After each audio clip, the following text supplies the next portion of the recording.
Hey, everybody, and welcome back to the Microscope podcast by Telescope Advisors. I am the founder of Telescope Advisors and Microscope host, Julia Brown.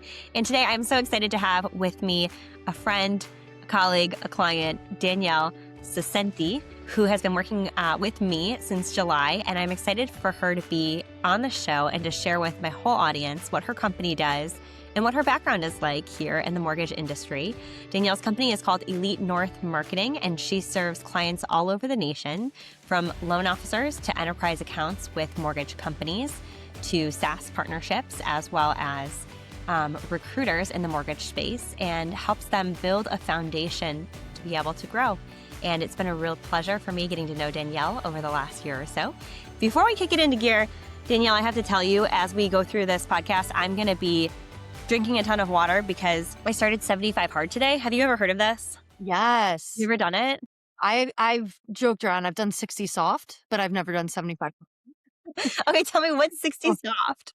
Like, eat one workout a day and like you pick and choose. It's not so crazy. It's not as official as 75 hard, but I have so much respect that you're doing 75 hard. Thank you. I did 75 hard. I tried twice and failed twice, and then I did it a third time, and I actually did it the third time. And they're like, if you fail once, you're going to fail over and over again. Let me tell you, the first time I tried it, I was on maternity leave.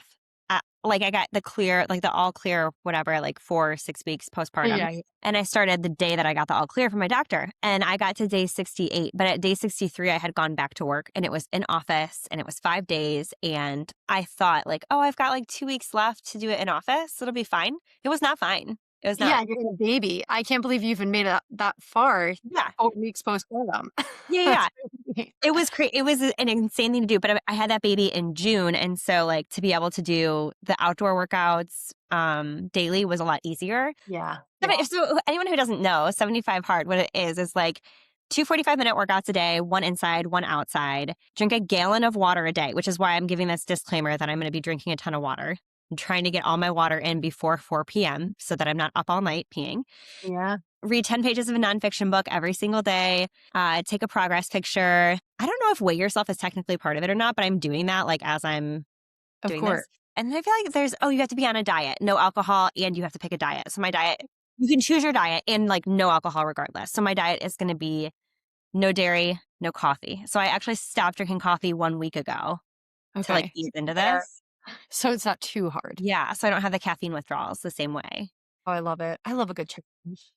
It's actually funny timing that we're recording this now, though, because I just started 75 hard today. It reminds me instantly of being like a kick-ass mom to a newborn and doing 75 hard. And you're on the show and you have a baby. I do. And you have a very early toddler, plus you have a baby. 2 babies. You have 2 babies. You have 2 babies. And you didn't miss a beat. Your business actually grew. While you were on what like a normal person would like take as a maternity leave, you kept working, and like with a baby in tow or 2 babies in tow. Sorry. And yeah, I get it. You're busy. Business never stops.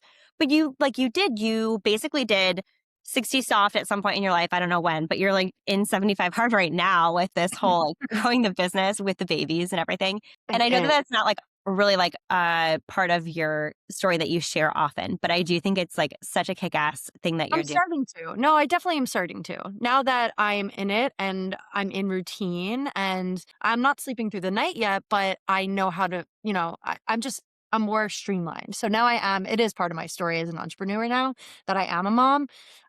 So yeah, no, I love it.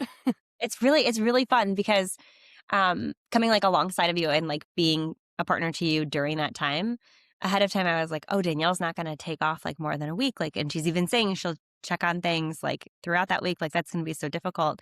And you just managed it like a pro. Well, you know why? It's so much easier when you're good with managing your time and you can work a really good 4 or 5 hours a day. It's easy to work with you saw my newborn was in my hand for the first month, and then that got a little too difficult. But if I'm working 4 hours, I'm spending the other 20 hours with my family. So if you can work smart, not hard, then you can work right away. And it's fun. I love what I do. I love my clients. So it made the transition of like being a mom to also being a working mom kind of just, I don't know, they went hand in hand. It was really natural. And you started an entrepreneurship journey younger than a lot of people do. Like I read recently that the average entrepreneur is something like 39 to 42 years old when they start their first, yeah, when they start their first company. So it's much different. Like how old were you when you became an entrepreneur originally? Like what about being an entrepreneur appealed to you? So I was 24 and I was working for a bigger mortgage marketing company, still from home. I was still very laid back, very chill. So I saw that freedom and I loved that, obviously, even though I was working for someone else. And yeah, I just didn't, I learned how to sell and I learned more about the mortgage industry. And I was like, not only can I do this, but I think I have a product that I think people would really want. So I remember going to my boyfriend at the time, now husband, and I was like, you know what? I'm going to start something on my own. We were paying rent at the time, and I was like, you might need to carry me. I don't know how it's going to work. And he was like, all in 100%. And that's how I know I'm like, I chose a good one because I went from literally nothing to now I actually, I'm whatever. I'm not suffering. So, um, yeah, and so I took the leap, and then the first 3 weeks I was in business, I have a notebook that shows it. I was, like, journaling it all, but I made I think it was, like, triple the amount I made in 3 weeks, like, on a month-to-month basis, so I 3x my income just in the first month, so it was exciting. Yeah, no doubt. And I think it's interesting because some people are wired for entrepreneurship and other people kind of get pulled into it, drug into it, over time maybe. But it does seem like it was like a natural inclination. Like you could see the system really clearly. This is a product that people have an interest in. I'm good at it. I know how to sell now. Why not go try it on my own? So, what is the product? Like, what do you do? What does Elite North Marketing do? Yeah, so I work exclusively with mortgage teams by helping them in 2 ways. One, on the origination side to help them grow their referral network and just build a foundation of good referral partners like realtors, attorneys, financial planners, that can consistently send them clients. And then on the recruiting side, I help my loan officers and branch managers and executives to hire more LOs, hire originating loan officers, or actually really any roles. I've done it for processors and LOAs and all that. But yeah, I utilize LinkedIn for this. And my clients tell me who they want to connect with, and it's all just B2B outreach. And I'm an appointment setter, and I get them on the phone with those people on either interviews or referral partner chats. So that's my high level summary. What's funny is I remember being in the corporate world and that's probably 5 or 6 years ago now, sitting in on a business development growth day and trying to work on strategy with the ownership team, the head of business development at the organization I was with, and the head of national sales. And they were talking about, like, okay, well, how do we tackle this problem? How do we grow? How do we recruit more loan officers?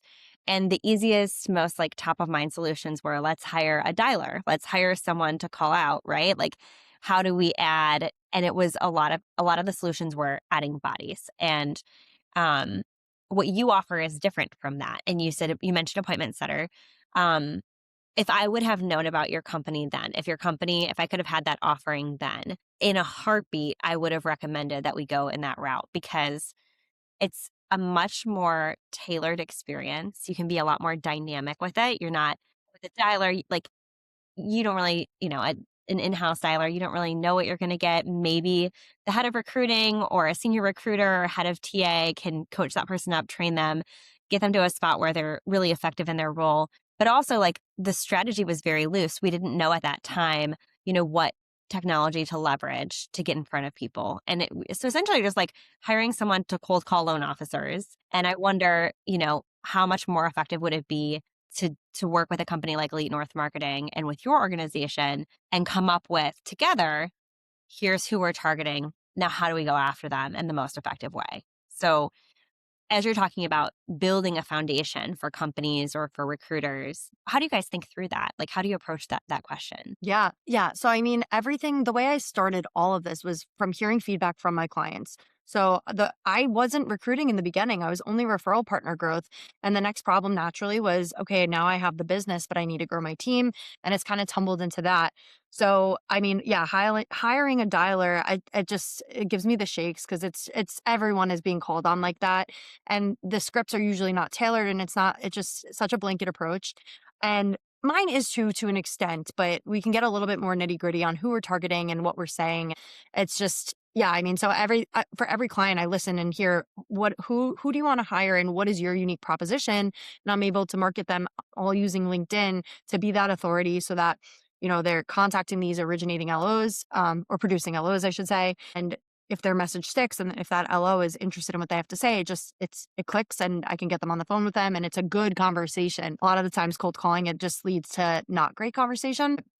And I really took a lot of technology and kind of combined it. So what I'm doing, I call it digital door knocking because it's just like the organic way of doing business. It's not rocket science, but I found I know how to do it quicker at a quicker rate, and it's cheaper. It's cheaper because it's organic. It's not like paid ads. Yeah. I don't know if that fully answers your question. Oh, for sure. I think, if I kind of like a day in the life moment, if I were a client of yours on your recruiting product, what I would expect is you and I would work together to come up with scripting tailored to my ideal client profile, right? And then we would figure out the geo, right? Mm-hmm.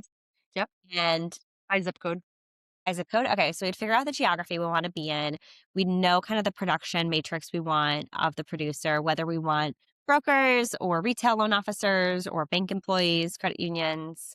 Can we get that specific when we're doing our search? Absolutely, absolutely. We can go by exact company type, company name, company headcount. So a lot of times my clients will say, "Hey, I really want someone from, cross country, for example. They just cut their marketing budget. I want to go for cross country." And that's when the campaigns perform the best because then I'm able to talk to a cross country loan officer and say, "Hey, I'm not sure if your marketing budget was cut, but I just wanted you to know, and I don't know if you're open to hearing about our marketing resources, but if you are, let's chat." Oh, For good. So you can like leverage the inside scoop. Oh, yeah. Yeah, when the more my clients give me, the better they do, right? So if they have an idea on, like, exactly who they wanna target and just specifics on why, then I can really put that forward in the messaging and really get them on the phone with the right people. So, okay, so inside of LinkedIn, let's say the product basically is an opportunity for digital door knocking, like you said, where I'm I'm represented as Julia Brown in the communication, and I work alongside you to develop the script. So I'm on board with exactly what it says, Oh, yeah. and then, uh, excuse my French, anyone who tells me to fuck off, I don't really have to worry about. You guys worry about that, right? Correct, yes, we do everything on the mat, and we get that. Listen, like, I with LinkedIn, and that's also people are so scared to reach out on LinkedIn because they think it's oversaturated. They're like, "I get so many messages." I'm like, "Yeah, because 'cause you're getting shitty messages." Like, these people are copying and pasting, and I'm not to say that we're not, because to a degree it is, but it's a little bit more calculated. So Right. people do answer, and I always say, "Don't judge me on my fails. Don't judge me on the people that tell me to F off. Judge me on the people that actually will come into your company and, not and become your top producer." Like, judge Okay, me on that. but here's the thing, I am sales background, right? Like I started out as a loan officer in a call center a million years ago. That's what I did. And I got the F word quite a bit. I got yelled at, I got hung up on. People would like rickroll me, like just start blaring like Yeah. music in my ear. And there is an emotional toll to that when you're trying to sell. And in recruiting, I'm Oh, yeah. recruiting and selling, same thing, Same in my thing. opinion. So there's an emotional toll that comes with that. So not only are you outsourcing like the constant outreach by working with a company like yours, you're also kind of outsourcing that like negative response feedback loop. Like you're not having to like let that in and then push it back or push it out. Yeah. You can just connect with the people who are excited to connect with you or interested in connecting with you by working with a company like yours, right? Exactly. And I work with a lot of clients that they're already doing what I'm doing, but me taking it off them is freeing up their time and their mental space where they can focus on different things. And think about it. You can either spend 2 hours a day on LinkedIn or you can spend 3 hours a week on the phone with people that are already warm and just ready to go. So yeah. And it also works great if you're doing, obviously every director or branch manager should be doing something for recruiting. If they're not, they should be doing it. So if they're doing other things, this is something that you could use at the same time, like in alignment. It's just getting you in contact with more people. And a lot of my clients, let's say they're doing, I don't know, if they are running a Facebook ad for recruiting, what they'll do is they'll send me like the list of people that are interested, and then I contact them on LinkedIn, and it's a more professional look. So Mhm. they show interest in one area, and then they're giving me those emails, and then I'm friend requesting them, so they're showing up in more places, becoming more of that authority, so that when that LO is ready to make a move, it's a no brainer who they're at least going to have a conversation with. Yeah, that makes a ton of sense. And there's also an element of this, which is like you need to be active on your social media accounts. Like instead of spending that time reaching out individually, DMing folks, if you can have that run for you and instead develop content for your LinkedIn to position yourself as the authority in the space or as someone worth knowing, then you're probably getting better results within the campaigns as well. Definitely. Definitely. It's all about time where you want to spend your time, which I'm very quickly finding that out as a mom of two. Or two. It's like, and I outsource a lot for marketing for me, but this is something I'm good at with LinkedIn and bringing people into your network that are worth the conversation. So Yeah. yeah, time is everything. It's interesting because in my first year of business, I thought that in-person conferences would be where I would generate my business. That's where I thought revenue would come from. And I did focus on LinkedIn, but it was kind of like oh, I like need to do this to prove that I'm a human being, I'm credible, I'm reputable. Like there's digital footprint that I'm who I say I am, but really my business is going to come from these in-person conferences. That was my philosophy. And I spent tens of thousands of dollars between tickets to conferences and flights and hotels and dinners and prospect all around conferences. And what's funny is like we ran a campaign on LinkedIn where I did an outreach. I'm sorry, Housing Wire, I'm going to give the strategy away. I was going to go to the Housing Wire, the Gathering conference last year, and it was really expensive. And I had already spent this big budget. And instead, we ran like an automated campaign for their attendee list and was like, hey, I have FOMO because I didn't get to go. I really love this event. Do you mind doing like a quick 15-minute call and we can just talk about it? And that campaign, I think, cost me all in at like $1,000 or something to run it for like a month. And I actually got a client from that was like, at this point, 80x Yeah. revenue versus the cost of that one campaign, which had I gotten to the conference and met them at the conference and we had the same outcome, which I don't know that we would have, candidly, like who's to say we would have met there or we would have clicked. Um, but had I met in the conference, like it still would have been much more expensive. It would have, maybe been 5x what my LinkedIn campaign cost was. But it's just such a trade-off, time, money, like effectiveness. What a cool tool. And before we ran that campaign, I hadn't really even thought about doing something like this as a possibility. I didn't know what the results could look like. Completely. Oh, I'm so happy you had that positive experience with it because I mean, that's what I breathe. That's my bread and butter is exactly that. If you find, and people are so receptive. So basically, to back up, what my strategy is, I don't know if I really said this, but I'm finding people on LinkedIn, messaging them on behalf of my clients with an Mhm. intentional message to try to get them on the phone. And yeah, people are so receptive to it. And I think that when you're in a place where you're sitting down at home or work during your work week and you have a message that resonates with you, they're going to give it their 100%. Whereas if you're at like this big networking event or a big, business conference, there's a lot going on. There's a lot of noise and it's like your business card might end up in their back pocket, but you don't know where they might do the laundry before they actually look at your business card. Right. Right. And that's like if you're lucky, if it doesn't get thrown out in the ballroom on the way Yeah, out. exactly. Exactly. The reality is like different things work for different people, but I think the sweet spot for you, from what I've seen, is loan officers to referral partners, like you've mentioned, recruiters to loan officers or corporate positions within mortgage. And then, like, this third kind of enterprise level account, like what I just described for myself. Or if you're like a SaaS provider and you've got a list of mortgage companies you're trying to get in with and you think your product's a great fit, but you haven't really found a way, it just, it just like, you can contact exponentially more people or stay up to date with people exponentially better by utilizing the service. So that's something that I obviously am a huge advocate for, um, because I think in each of those use cases, For sure. it's a make sense solution. Oh, yeah, absolutely. LinkedIn, it's free. It is built for B2B. And if you, especially if you're in the mortgage industry or if you're anything B2B and you're not using LinkedIn, what are you doing? Use it. It's free. I mean, it really is. It's built for networking and to connect with people. And so people get scared. And I've had clients that say, like, oh, I'm hesitant to reach out to realtors. Aren't they? Like, is this the place for it? Yes, it was built for this. It was built for you to ask them for business. Yeah. Like, Okay. And what's the worst case scenario? Again, I'm going to go to my like, if they say no, then what? That's just selling Right. 101. Yeah, If you can handle people saying no to you on the phone, you should be able to handle them saying no to you on LinkedIn, right? absolutely.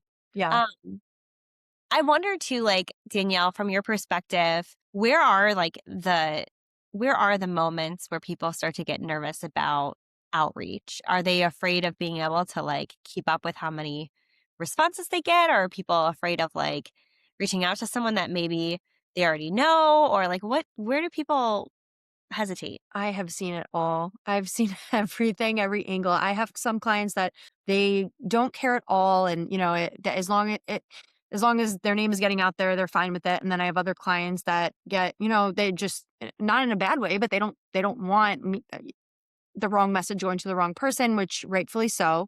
And it is hard because this is a bit of a blanket approach, and I don't know everyone that you know. So if I was using your LinkedIn, there might be some messages that go out, and you're like, "Oh, Danielle, that's my neighbor."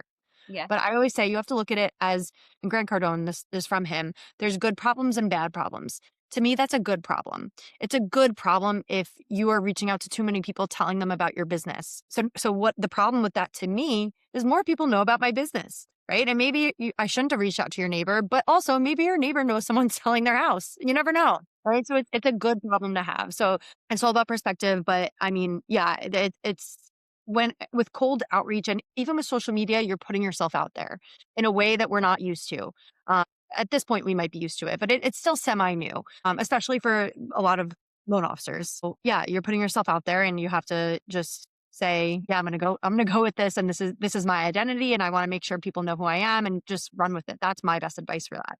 Is it important, do you think, to have like, I mean, this is kind of a softball question. I always do a softball question in every interview. Is it important to have like a recent profile picture and an updated like about me section and headline? Like, does that matter when you're talking about DM campaigns? It does. It really matters. There's four things that you should focus on LinkedIn. It is your profile picture. It should be professional. I mean, I'm a little more laid back with like clients and work, so my headshot is more casual, and I on purpose because that's who I am. But yeah, you need to have an updated profile picture. Your cover photo needs to be professional, especially in our industry. It has to be. And then your title and your about me. So those are the four areas that absolutely should be up to date. And then but here's the thing, you don't have to post content on LinkedIn necessarily to make it work. Yes, posting content is great, but you're still going to get results if you're actively having conversations on LinkedIn without posting. So a lot of my clients are, before they meet me, they're hesitant and they're like, well, I have to post and I have to get content, I have to make videos and I have to get a haircut. And I'm like, oh my God, no, like slow down. You don't have to do any of those things. Like, let's just get your LinkedIn up and going and have conversations. And when you get to the content, if you get to the content, great. If not, it's okay. So It's so funny too, because I actually, in that first year, like I said, in the first year of my business, I was really trying to figure out business development and what would work for my company. And I had like 5 posts per week for 52 weeks straight. 5 posts per week is a lot. that's a lot. Like some of my best content, best performing content was like a picture of my dog sitting at the end of the driveway waiting for the boys to get home from school. And I was like, dogs are more loyal than people. And I got like, it was a top 5 post of the whole year. That's Um, awesome. yeah, it's crazy. And then like the day that TikTok got taken away for like, I don't know, a couple of hours, I had a reel about M&A integration that got like 160,000 views. And never before, never again, but like for whatever reason, they couldn't go on TikTok, so everyone was on LinkedIn searching M&A integration. I don't know.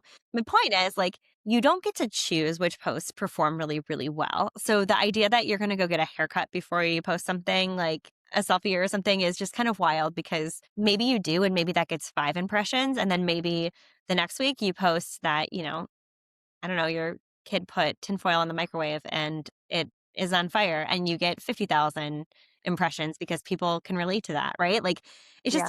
it's just you don't know exactly what's going to work, and so overthinking it is just not the right way to go. You just have to get started. Same thing with like Run. Just gotta run. yeah, like I'm a sprinter. Definitely. Yes. I'm a runner. I'm a runner. Oh, wait, I'm talking business wise. Do you I'm mean like talking real life. literally? Oh, yes. Yes. I'm a Yeah, jogger in real life. you're a jogger.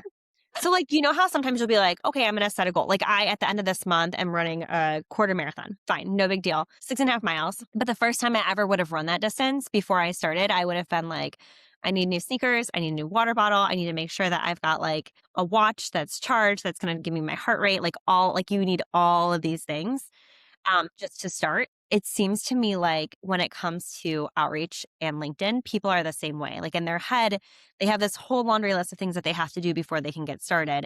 And what I'm hearing from you and what my experience has been is like the best way to get started is by starting. Just starting. Yeah. Absolutely. Yeah. I actually had a person in mind who didn't start the service for an extended period of time, even though she had paid for the first month. So it was not a money issue, but because she wanted to get she needed to get her hair done and swear on everything. And so it trying to convince her and push her, but it's all because I think people are intimidated by and they don't feel comfortable with like reaching out or posting on social media. Um, but yeah, you just have to do it. Just do it and you'll see the results that follow. And then the other element of this is like the value of having a guide. Like when I ran my first full marathon, that was a distance that was a scary distance. And one of my girlfriends had run a marathon before and she was just so gracious. She was like, I'll train with you. And I was like, are you going to run it too? And she's like, no, but I'll train with you. And so, like, having someone who's done it before successfully to come alongside of you throughout is so, so valuable. And that's where I come back to like, in my first year of business, I was trying all of these different things. Like, what's going to work, trying to figure out what is going to work, and paying someone to be a guide who's done it before in this space is such a thing of value, especially if you're like, well, not especially if, but even when you're thinking to yourself, like, I have to do A, B, C, D, E, F, G before I can really get started. Like, no, just get started. And if you bring in somebody like Danielle, like Elite North Marketing, that has already done this hundreds of times and knows and has like the absolute, training plan in place, it makes it so much easier to be successful. And there's Yeah. so much less to worry about. Yes. No, completely. I do it for myself in other areas, and LinkedIn is what I'm good at. And yeah, if even when you go to the gym, you train with someone faster than you or just stronger than you in general that knows more. So with every aspect in business and life, you should always, yeah, find someone better than you are. Do you have an opinion on like other social media platforms and direct outreach? So I think they're all amazing. I really do. I know I focus on LinkedIn. That's just always been my bread and butter, but really Instagram is great too. As loan officers, again, you have to what's your focus? Finding direct home buyers on LinkedIn, you're not going to do it, but you will on Instagram and Facebook. Facebook is both, but Instagram is primarily B2C too. You could also go B2B. So it's all about just who you want to connect with. And that's what you build your profile around. Because yeah, it is hard to find home buyers in general on social media. That's a problem that we face. And that's why a lot of marketers, they think they have solutions in the mortgage industry, but they're not as effective as it might be for other businesses because people are not scrolling on Facebook looking for a mortgage. Hmm. Um, yeah, so it's all about like knowing who you want to attract and what your audience is. And then that platform. So Instagram, for example, like who are you following on Instagram? Is it home buyers or is it realtors? And then put out content for that or message people based on that. So yeah, but yeah, to answer your question, Instagram and Facebook are all great. It's really just such a clever idea to go after referral partners as opposed to individual buyers, right? Because I think, I have explored meta ads and the cost of those versus like the platform on LinkedIn and the referral partner opportunity. And when you go after a referral partner, if you click with that person, your opportunity to earn with that person alongside that person, to win together, to have, referrals going back and forth, um, is exponentially greater than the odds of you getting a buyer, them not shopping you, them actually being qualified and closing, and then referring you to friends and family anywhere near the degree that your referral partner would. Like, we're talking transactional versus relational. And that's an interesting element of this too. Um, so my next question, and now this is going to be a curveball because we have not talked about this. There was no prep on this. Like, what if you are the realtor? Like, we as loan officers can go to the realtors and that be our referral partner and say, like, okay, this one referral partner might get me 3 to 5 looks per quarter. And if one of them converts, that's a very worthwhile investment. But Mhm. the realtors have, like, what's their avenue? Like, do they have referral partners? Are their referral partners just their past closed clients? Or like, how are they connecting to be the go-to in their market? So is your question, why is this valuable for the realtor? Like what's in it for them? Or are you asking how they get their deals? Yeah, I'm asking kind of how they get their deals because they don't have that same luxury of having like a referral partner route the same way a loan officer does, right? Or do they different? They do. They definitely do. It's not as strong because the realtor is typically the first point, the first contact Right. point. So that's why, yeah, it's not as easy with referral partners, but they absolutely do have good referral streams. I would say that's probably a good chunk of their business. But that's why Facebook ads does work better for realtors. And a lot Mhm. of that B2C Google ads, like that is more effective for a realtor than it is for a loan officer for that reason, because they're the first point of contact, they are more B2C. Mhm. So, and I'll take it. I do believe that going to the networking events and putting their face on the park benches, it does make more sense for them as a loan officer, because when you decide to buy a house, you're not calling a mortgage loan officer, you're calling a realtor. Wait, as a realtor, you said as a mortgage loan officer. I'm sorry, as a home Wait, buyer. as a yeah, okay, gotcha. As a home buyer, you are not calling a mortgage loan officer as your first step. You're calling a Right, realtor right. because you're excited for the house. So for that realtor, from a marketing perspective, it does make more sense to invest in the park bench picture, right? 100%. We've got a realtor down the street who does it. Yesterday was Easter at the time of recording. Every year she does pictures with the Easter bunny, like outside of her office. Yeah, and it's so cute and it's so fun. You cannot have your children take a picture of the Easter bunny without like being, needled. Like, oh, where do you live? Are you looking to buy? Are you looking to sell? But she Oh, has to do that, right? Like, and that's still effective for realtors, oh, right? gosh. Yeah, well, completely, completely. So yeah, I mean that is the answer though. It's they can do that, but on the mortgage side, it's not as effective for us to go B2C. Bottom line, because we can do it, but at the same time, even if we spend that time and effort meeting those home buyers, but when they get to their realtor, if that realtor says, "Oh no, use my loan officer," they're probably going to do that. They probably have more of a connection to that realtor at that point from seeing houses or doing whatever they've done. So Yeah, absolutely. And I think too, there's part of this that's like, okay, so say you're the realtor who does the Easter egg hunt or like the photos with the Easter bunny. Like maybe the lender is the Easter bunny that day. Like, right? Like that's part of this is yeah, ideally what you're doing is you're helping people take digital connections and make them more relational. Um, I'm not volunteering all of our loan officers to get into bunny suits. I'm just saying this is like one of the things I think about, right? Like, is how can we help our referral partners and add value for them? And a lot of it is that they are still doing a lot of face-to-face marketing and a lot of in-person in-person work to get these deals. So, yeah. what else from a foundational perspective, as you're mentoring, coaching, supporting loan officers, recruiters, business development managers, with building a strong foundation and solid pipeline for growth? What have I not asked? What am I not thinking about? As far as my offer and what I do for clients. Yeah, how do you help them to have a strong foundation? So that's the second piece of what I do. The first, so there's two gaps when it comes to just building your business as a loan officer when it comes to referral partners. The first is you're not having enough conversations. So that's what we kind of have been speaking about. But then the second half is staying top of mind.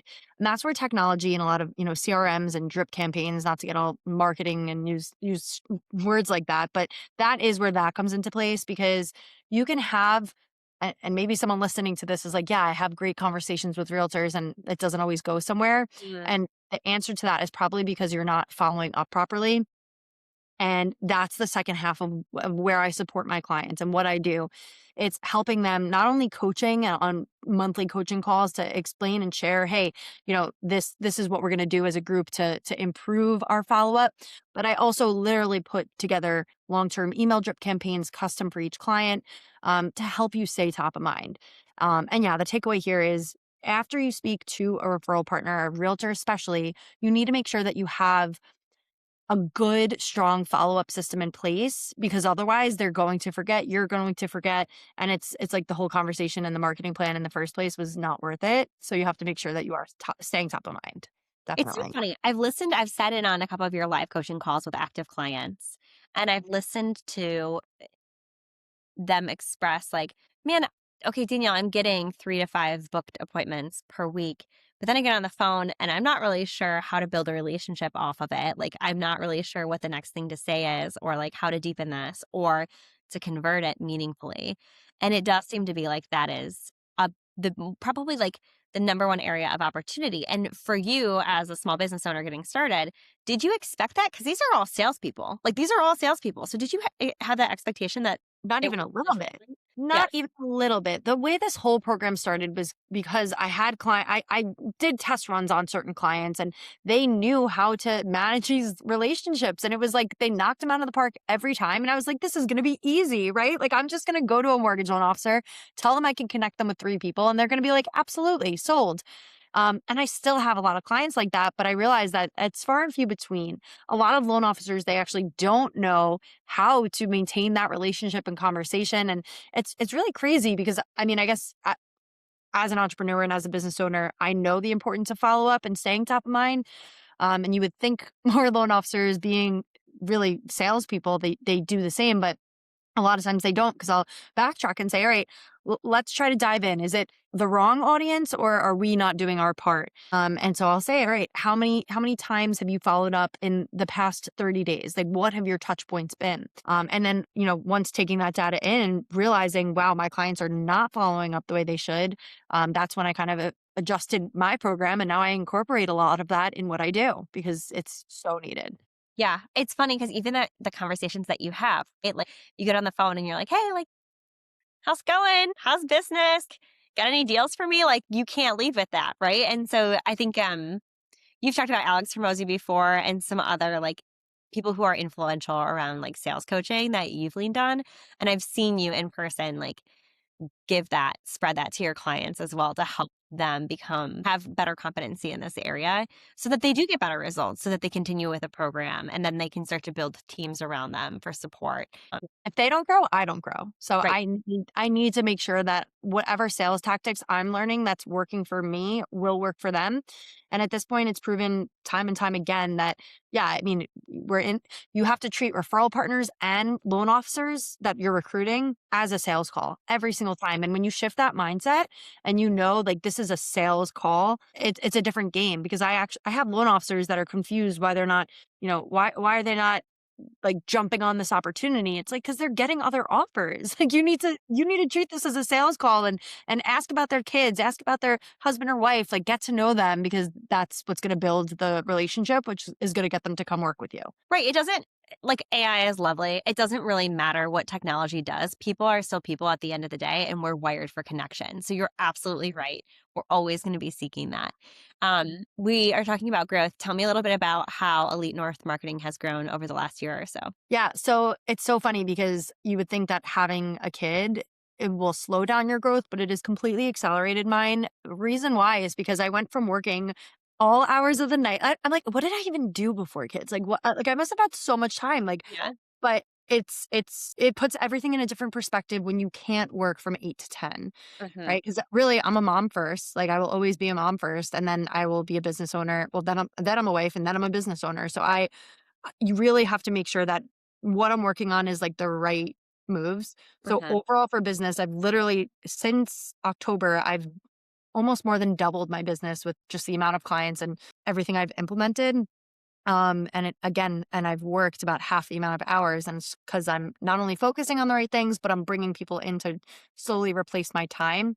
And that's again something that I don't think I did that because I wanted to make more money. I think I did that because I wanted to be with my kids, Hmm. which has resulted now in more money, even though it cost me more, but it definitely has panned out to, yeah, just give me my time back and somehow make my business, not somehow, but it has made my business more money. Yeah, and it's amazing to watch the growth because with Telescope, a lot of what we do is helping to advise companies on how to be more profitable. And one of the things is the ability to execute. And when you're small, you're nimble and you can execute more easily. It's the choice to do it that often stands in the way. And you have no problem. Like you have a bias towards action, you have no problem executing and you have no problem iterating. And those are two really important things for any entrepreneur and any business owner. From what I've seen, your approach is absolutely a willingness to try things and understand that even if one product offering isn't the right one for your audience, like that there is a right one out there and figuring out which one is not the right one gets us one step closer to what is. I've seen you time and time again iterate or make change to improve things for your clientele. And a lot of companies get lazy or get too bloated to be able to make change quickly. That is not your case. And you're not afraid to make change either. So I just am so excited for what the future holds for you and for Elite North Marketing.